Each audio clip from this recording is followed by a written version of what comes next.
Alors, je vous laisse prendre vos Bibles dans 1 Samuel 17 et je vais vous introduire au message. Je vais vous donner le synopsis de ce film. Un homme à l'allure imposante s'avance. Il mesure plusieurs mètres de hauteur, 2,90 m précisément. À sa vue, le camp adverse, toute l'armée en face tremble. Ils ont peur, ils courbent la tête. Ils ont presque déclaré forfait. En plus de son incroyable physique, il est équipé comme un avion de chasse. Un casque retrouve sa tête, le javelot, la cuirasse, des plaques de bronze sur les mollets. Et l'arme effroyable de 7 kilos son épée. Voici l'ennemi, Goliath. Nous allons lire tout de suite dans 1 Samuel 17.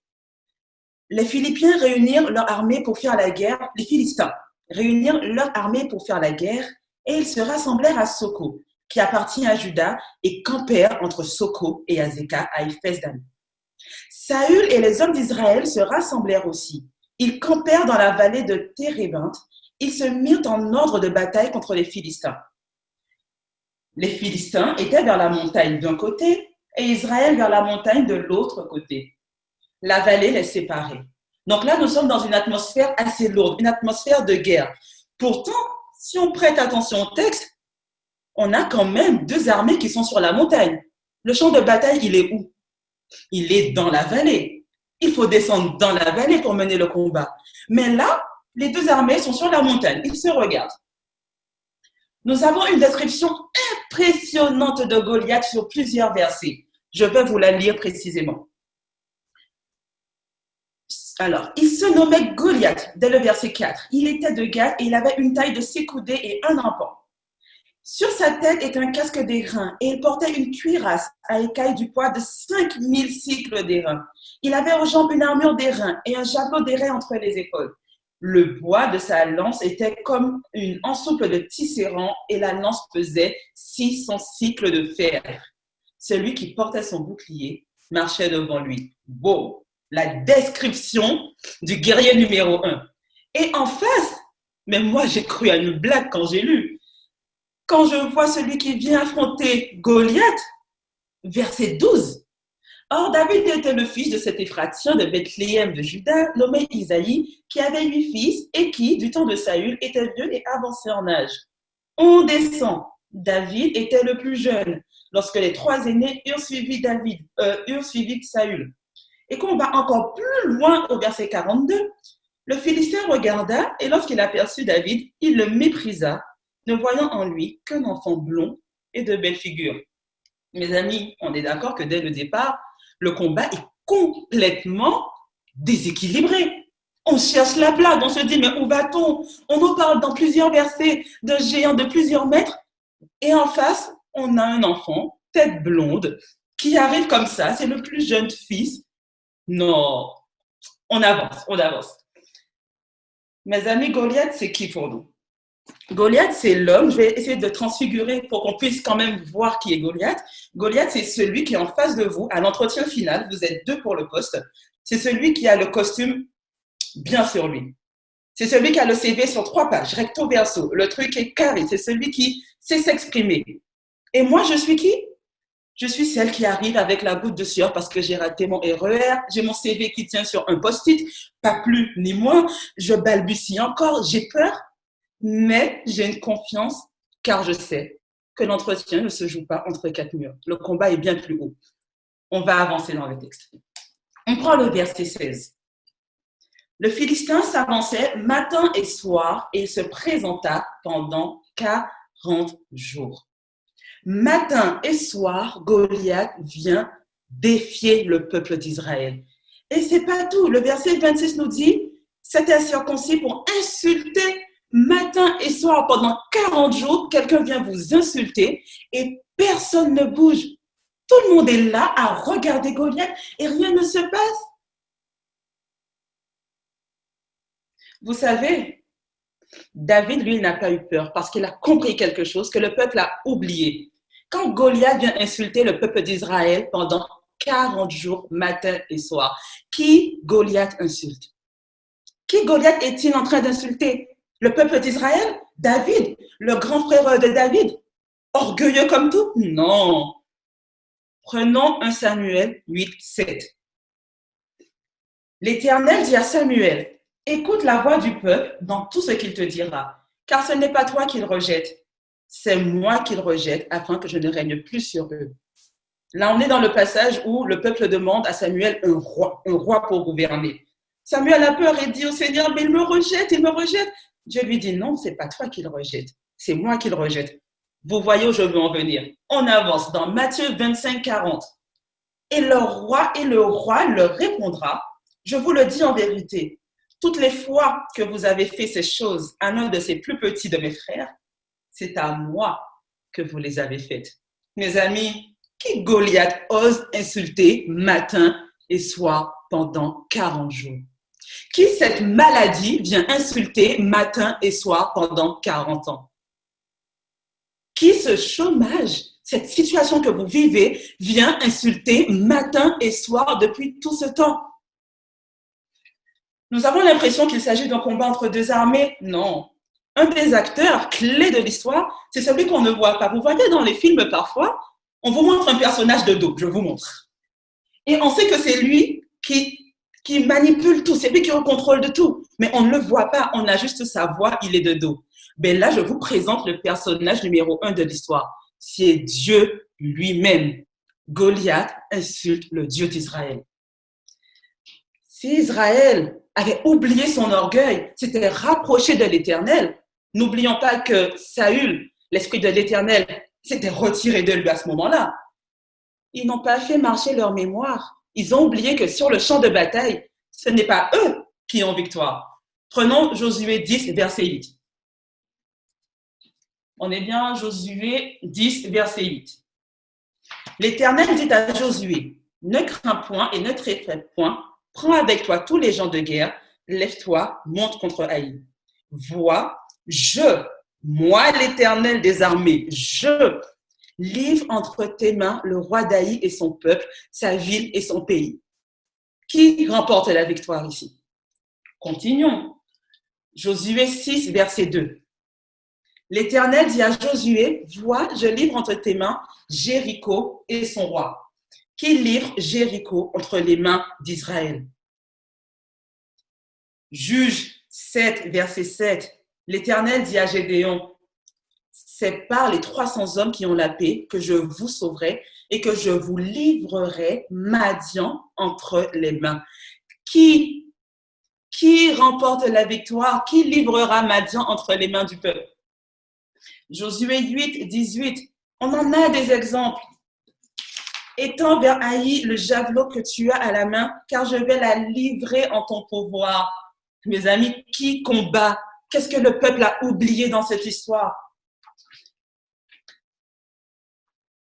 Le premier protagoniste présenté, c'est l'Éternel des armées. Mais qui combat contre l'Éternel des armées? Est-ce que c'est Goliath lui-même? Est-ce que c'est Goliath? Est-ce que c'est cette maladie? Est-ce que c'est cet emploi que je cherche? Qui combat contre l'Éternel des armées? Prenons le verset 43. On est dans 1 Samuel 17. Le Philistin dit à David, suis-je un chien pour que tu viennes à moi avec des bâtons? Et après l'avoir maudit par ses dieux, il ajouta, viens vers moi, je donnerai ta chair aux oiseaux du ciel et aux bêtes des champs. Contre qui l'Éternel des armées se bat? Contre qui? Après l'avoir maudit par ses dieux. Dans cette histoire, dans ce film, il faut qu'on change le titre. Il y a une nouvelle affiche. On n'est plus dans le combat d'Israël contre les Philistins, David contre Goliath, mais c'est l'histoire du Dieu d'Israël contre les dieux de Goliath, les princes de ce monde. Le combat se passe bien au-delà de ce que l'on voit. Quelle leçon pour nous aujourd'hui? Prenons Éphésiens 6, verset 12. Car nous n'avons pas à lutter contre la chair et le sang, mais contre les dominations, contre les autorités, contre les princes de ce monde et de ce monde de ténèbres, contre les esprits méchants dans les lieux célestes. David, lui, a compris une chose que le peuple a ignorée. David a compris qu'il s'agit du combat de Dieu. Il ne s'agit pas de lui, de son orgueil. D'ailleurs, là, on n'a que des hommes orgueilleux. Saül qui refuse de revenir à l'Éternel, qui sait que l'Esprit de l'Éternel s'est retiré de lui. On a le frère de David aussi, qui dit à David, au verset, que je ne me trompe pas, au verset 28, et il dit, pourquoi es-tu descendu et à qui as-tu laissé ce peu de brebis dans le désert? Je connais ton orgueil et la malice de ton cœur. C'est pour voir la bataille que tu es descendu. Il se sent insulté par la présence de David parce qu'il sait que là, alors que son père pense qu'il se bat, il est debout sur la montagne à se faire insulter matin et soir. Et ce qu'il rejette sur David, c'est son caractère à lui-même, c'est sa malice, c'est son orgueil. David, il n'a pas regardé à lui. Et c'est une leçon pour nous aujourd'hui. On ne se bat pas contre la chair et le sang. C'est le combat de Dieu contre les princes de ce monde. Abat mon orgueil, abat tout ce que je pense, abat toutes mes carapaces, tout ce que je mets au-dessus de Dieu pour me battre. Ça ne me servira à rien car ce n'est pas mon combat, je ne suis pas armée pour cela. Mais je suis pourtant dans la vallée. Quelles sont mes armes? David, quelle est ton arme, David? David, dis-nous tout. Lisons avançons au verset 40. Il prit en main son bâton, choisit dans le torrent 5 pierres polies, et les mit dans sa gibecière de berger et dans sa poche. Puis sa fronde à la main, il s'avança contre le Philistin. Le Philistin s'approcha peu à peu de David et l'homme qui portait son bouclier marchait devant lui. David est parti au combat. Je vais spoiler un peu, je vous donne la fin de l'histoire. On va au verset, que je ne me trompe pas, 46. Aujourd'hui, l'Éternel te livrera entre mes mains et je t'abattrai et je te couperai la tête. Aujourd'hui, je donnerai les cadavres du camp des Philistins aux oiseaux du ciel et aux animaux de la terre. Et toute la terre saura que David est fort. Et toute la terre saura que David a battu Goliath. Toute la terre saura que Phatésia, c'est la meilleure. Toute la terre saura qu'Israël a un Dieu. David a compris qu'il s'agit du combat de Dieu, que c'est la réputation de Dieu qui est en jeu et pas la sienne. Et il fait place au Seigneur, il fait place à son Dieu, il se bat pour le nom de l'Éternel. David, ce n'est pas ton combat. David, quelle est ton arme, David? Sur quoi t'appuies-tu pour y aller? David a choisi 5 pierres polies, nous dit le verset 40. Qu'est-ce qu'une pierre polie? C'est une pierre qui a été éprouvée par le temps. C'est une pierre qui a été testée. C'est une pierre qui a tellement vu qu'elle est lisse à la surface. Mais on continue, on va voir quelque chose d'autre. David, il a renoncé à l'épée et à l'armure de Saül. Le verset 39 dit, David ceignit l'épée de Saül par-dessus ses habits, et voulut marcher, car il n'avait pas encore essayé. Mais il dit à Saül, je ne puis pas marcher avec cette armure, je n'y suis pas accoutumé. Et il s'en débarrassa. David va nu comme verre en face, bon, j'extrapole, en face de ce géant Goliath. Mais quelle est ton arme, David? Avec quoi y vas-tu? Avec des pierres polies? Lisons Éphésiens 6, verset 17. Prenez aussi le casque du salut et l'épée de l'esprit qui est la parole de Dieu. L'épée de l'esprit qui est la parole de Dieu. Wow, David, je ne comprends pas trop. Tu déposes les armes de Saül. Tu prends 5 pierres polies. Éphésiens 6, 17 me dit de prendre l'épée de l'esprit qui est la parole de Dieu. Donc, si je comprends bien ce qu'il se passe ici, c'est que les pierres polies, donc éprouvées par le temps, que David a expérimenté. D'ailleurs, David nous dit lui-même, au verset 37, l'Éternel qui m'a délivré de la griffe du lion et de la patte de l'ours me délivrera aussi de la main de ce Philistin. David a éprouvé ces pierres. David a expérimenté ces pierres. Et donc, si je résume tout cela, je mets tous ces éléments côte à côte. L'armure qu'il refuse, les pierres polies qu'il a expérimentées représentent l'arme de David. L'arme de David, c'est l'épée à double tranchant dont parle Hébreux 4, c'est la parole de Dieu elle-même. C'est la parole de Dieu elle-même. Comment savons-nous que c'est une arme et qui fera du poids dans ce combat entre le Dieu d'Israël et les princes de ce monde? Jésus, dans Matthieu 4, verset 10, prenons Matthieu 4, verset 10. Je n'ai pas noté ce verset et il faut que je me remette dedans. Je vais lire à l'écran. Jésus lui dit, « Retire-toi, Satan, car il est écrit, tu adoreras le Seigneur ton Dieu et tu le serviras lui seul. » Il est écrit. Jésus lui-même a utilisé la parole pour terrasser l'ennemi. Pour battre l'ennemi, il lui a dit, il est écrit. Et Satan s'en est allé. La parole de Dieu est l'arme invincible et l'arme par excellence. Qu'est-ce que j'ai envie de nous dire aujourd'hui? C'est que, une première chose, ce combat que j'ai l'impression de vivre, j'ai appelé médecin sur médecin, ça ne répond pas. J'ai passé entretien sur entretien, je n'ai pas de réponse dans cette période.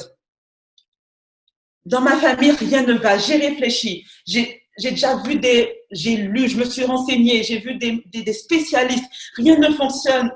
J'ai tout fait comme les disciples dans la barque. J'ai essayé, j'ai ramé, j'ai pris des seaux, j'ai tout enlevé. Rien ne marche. Qu'ai-je oublié dans l'histoire? Que ce n'est pas moi. Il ne s'agit pas de moi. Ce n'est pas mon combat. C'est l'Éternel des armées qui se bat. Et c'est en son nom qu'aujourd'hui j'aurai la victoire. Et je suis convaincue, dans Habakkuk 3, il est dit, la promesse arrivera certainement. La prophétie arrivera certainement. Je n'ai pas le verset précis en tête, désolée. Si elle tarde à s'accomplir, attends-la, elle arrivera. La victoire est déjà remportée, car l'Éternel des armées s'est battu pour toi. Je vous lis quand même la fin de l'histoire pour qu'on puisse quand même connaître la finalité. Et toute, verset 47, et toute cette multitude saura que c'est ni par l'épée, ni par la lance que l'Éternel sauve. Car la victoire appartient à l'Éternel. Waouh! C'est génial ça. Même moi, je le redécouvre en le lisant. Et il vous livre entre nos mains. Aussitôt que le Philistin se mit en mouvement au-devant de David, David courut sur le champ de bataille à la rencontre du Philistin. David descend dans la vallée. Le psaume 23 que nous connaissons tous nous dit bien, quand je marche dans la vallée de l'ombre de la mort, je ne crains aucun mal. David est descendu dans la vallée, alors que là, les armées d'Israël, au début de l'histoire, donc au verset 17, personne ne va dans la vallée. Ils sont tous là, équipés, en face de l'armée des Philistins, à se faire insulter matin et soir, et personne ne descend dans la vallée. Seul David, avec ses pierres polies, seul David, qui se bat pour le nom de l'Éternel, descend dans cette vallée de l'ombre de la mort, et il ne craint aucun mal, car il a foi en son Dieu. Je reprends la suite. Verset 49. Il mit la main dans sa gibecière, il prit une pierre et la lança avec sa fronde. Il frappa le Philistin au front, au siège de sa pensée, dans l'entendement, pour qu'il puisse vraiment comprendre que c'est l'Éternel des armées qui l'a insulté et qui lui répond. Il frappa le Philistin au front et la pierre s'enfonça dans le front du Philistin qui tomba visage contre terre. Ainsi, avec une fronde et une pierre, David fut plus fort que le Philistin et il le terrassa et lui ôta la vie sans avoir d'épée à la main. David avait la parole de Dieu pour repère. La parole de Dieu comme arme invincible. Si on devait retenir une chose dans cette histoire, c'est qu'il n'est pas question de nous. Il n'est plus question de nous. Il est question de Dieu et de sa réputation, du Dieu d'Israël, de l'Éternel, contre les princes de ce monde. Je le répète beaucoup, mais je pense que c'est la répétition qui nous fera comprendre cela. Car nous l'expérimentons chaque jour dans nos quotidiens. On se bat, on bataille, nous sommes fatigués, épuisés, alors qu'il ne s'agit pas de notre combat. La chose la plus compliquée à faire, comme nous dit le verset, c'est de rester dans le calme et la confiance. Car là sera notre force. Et le verset continue par « mais vous ne l'avez pas voulu ». On n'arrive pas à rester dans ce calme et cette confiance. Pourtant, nous avons toutes les armes entre nos mains. Ma préparation au combat, c'est le bouclier de la foi. Comment je forme ce bouclier? C'est en méditant la parole de Dieu, en étudiant la parole de Dieu, afin d'être prêt pour le jour du combat, de pouvoir m'appuyer sur les promesses que j'aurais étudiées dans la parole, afin de m'appuyer sur les enseignements de mes prédécesseurs, des personnages de la Bible. Toute écriture est utile pour enseigner, tout est là pour que je sois prête ou prêt pour le jour du combat. Alors, mes amis, je sais que parfois c'est compliqué, les vies sont difficiles, même pour moi, des fois je me dis, Seigneur, ce matin, j'ai pas le temps, mais promis, ce soir, j'étudie. Ah, finalement, je suis fatiguée, le repas est lourd sur mon ventre. Demain matin, trouvons le temps, demandons au Seigneur de prendre place, de faire de la place dans nos emplois du temps, afin qu'il nous garde. Allez, on commence petit, 5 minutes. 5 minutes pour que nous puissions ouvrir la parole. Puis après 10, 15. Et ce qui est magnifique avec Dieu, c'est que plus on étudie, plus l'envie d'étudier est là. Comme on dit, l'appétit vient en mangeant. Parfois, je vous le dis en toute sincérité, je n'ai pas envie d'ouvrir la Bible. Je n'ai pas envie, ce n'est pas le moment. Par contre, quand j'ai réussi par la grâce de Dieu à l'ouvrir, je tourne les pages. Je n'ai pas envie de m'arrêter. C'est croustillant, c'est bon. Je veux la suite. Seigneur, je veux être rempli de toi. Commençons à manger. L'appétit vient en mangeant. Nous avons la nourriture qu'il nous faut pour rester debout au jour du combat. La prédication, le message d'un autre, va nous aider, va nous remplir. Mais rien ne remplace l'étude personnelle. Car le jour de mon combat, c'est ce que j'aurais expérimenté. C'est ma pierre polie. C'est la parole que Dieu m'a adressée personnellement qui m'aidera à tenir ferme. Oublions notre orgueil. Oublions ce qui nous affecte plus profondément. Il ne s'agit pas de nous. Saül, il ne s'agit pas de toi. Israël, il ne s'agit pas de toi. Goliath, il ne s'agit pas de toi. Le grand frère de David, dont j'oublie le nom, désolé pour lui, il ne s'agit pas, merci Bénédicte, il ne s'agit pas de toi. Il s'agit de l'Éternel des armées. Je pense que je vais conclure par un verset. Jean 17, 3, que nous connaissons tous. Or, la vie éternelle, c'est qu'ils te connaissent, toi le seul vrai Dieu, et celui que tu as envoyé, Jésus-Christ. Comment on connaît l'Éternel? En lisant sa parole, en expérimentant l'Éternel. Et c'est pas le connaître comme on connaît son voisin. Bonjour, ça va? Non. C'est le connaître comme Abraham a connu Sarah, en entrant dans l'intimité du Seigneur. En allant encore plus loin, développons cette intimité avec Dieu. C'est là que nous trouverons les ressources pour le combat. Ne pensez pas, allez, je vais attendre sabbat prochain pour être rempli de l'Éternel. Je vais attendre sabbat prochain pour former mon bouclier de la foi. Non, tout se joue au quotidien avec Dieu, dans le temps que j'ai passé avec lui, en méditant sa parole. Soyez bénis. C'est tout ce que j'ai à vous partager en ce matin. Méditons la parole. Choisissons l'arme qui est la parole de Dieu. L'arme a terrassé Goliath, l'arme a terrassé Satan dans le désert. D'ailleurs, pour faire écho, Jésus est resté 40 jours dans le désert. Goliath insulté 40 jours matin et soir Israël. Mon ami, si ça ne préfigure pas ce qu'on doit faire, je ne sais plus quoi vous dire aujourd'hui. Choisis ton arme, choisis la parole de Dieu. Soyez bénis, frères et sœurs.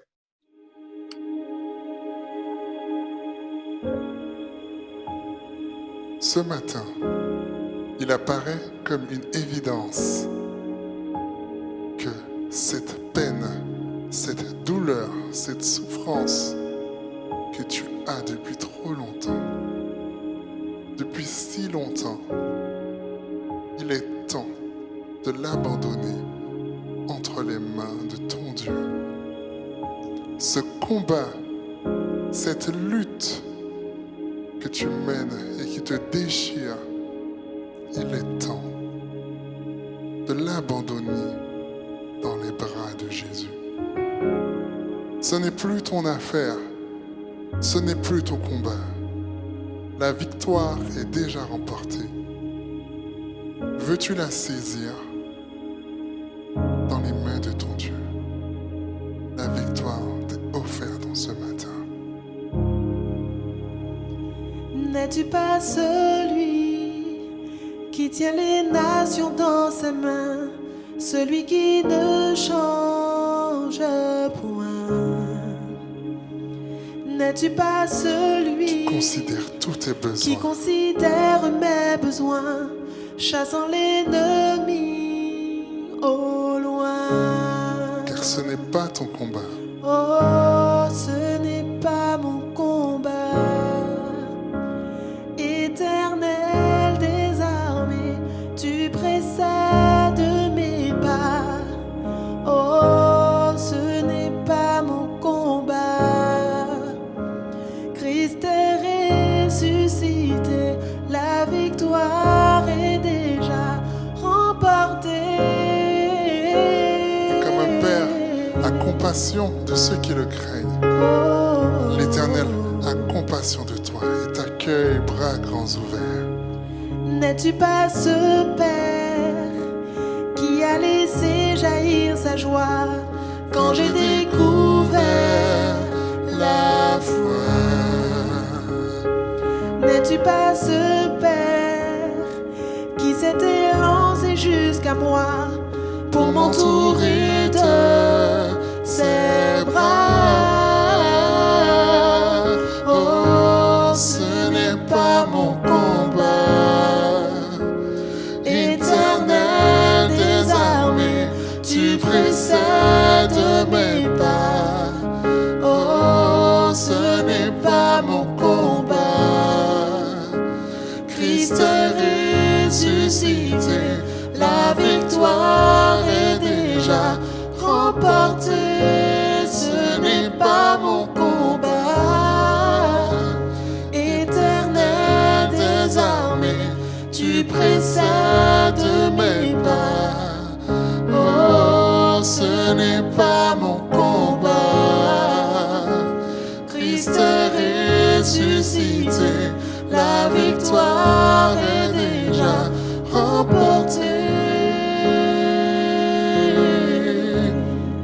La victoire est déjà remportée. Oui, la victoire est à ta portée. Alors que tu es en milieu de la tempête et que le combat fait rage, le Seigneur veut comme Pierre te tenir la main et te dire: viens à moi mon enfant. Il veut te retirer de cette tempête, de ce combat. Fais-lui confiance, prends courage et avec force et puissance il agira. Oui, parce qu'il est au milieu de ton combat. Quand le combat fait rage, l'Éternel est là.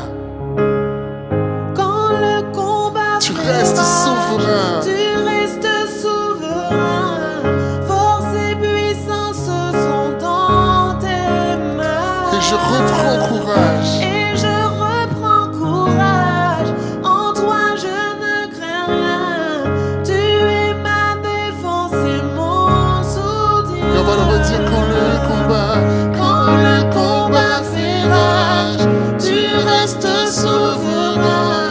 Force et puissance sont dans tes mains. Et je reprends courage.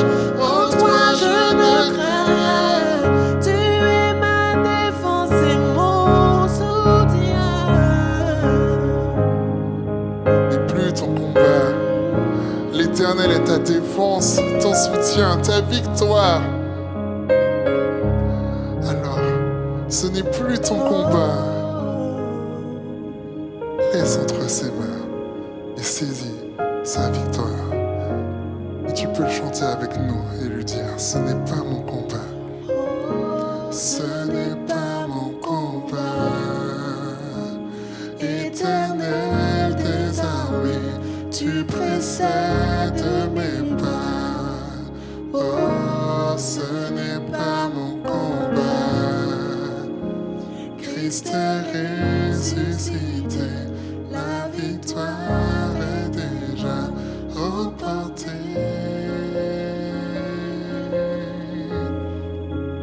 Christ est ressuscité. La victoire est déjà remportée. Est-ce que tu peux le répéter de ton salon, de ta chambre, de là où tu te trouves, de l'hôpital? Christ est ressuscité. Ta victoire est déjà remportée. Peu importe ta tempête, ta souffrance, ton épreuve, ton combat, Christ est ressuscité. La victoire est déjà remportée à ta portée. Saisis-la. Christ est ressuscité. La victoire est déjà remportée.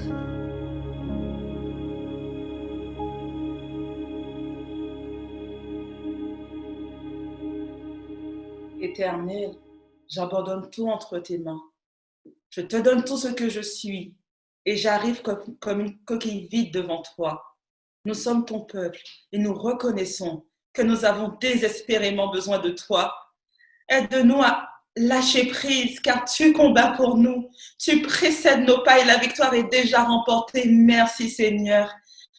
Seigneur, avec foi, nous pouvons dire ce matin, quand je marche dans la vallée de l'ombre de la mort, je ne crains aucun mal car tu es avec moi. Merci Seigneur pour tout ce que tu es. Bénis chacun d'entre nous ici connectés et que tu puisses nous aider à lâcher prise. Revigore-nous en ce sabbat. Donne-nous la force pour la semaine qui arrive et les jours qui arrivent. Et aide-nous à mettre ta parole au centre de nos vies. Tu es tout pour nous, Père. Au nom de Jésus, j'ai prié. Amen. Et sabbat prochain, vous aurez la partie 2 de cette histoire présentée par Gaël. Donc, restez connectés, mes amis. Vous en saurez plus prochain sabbat.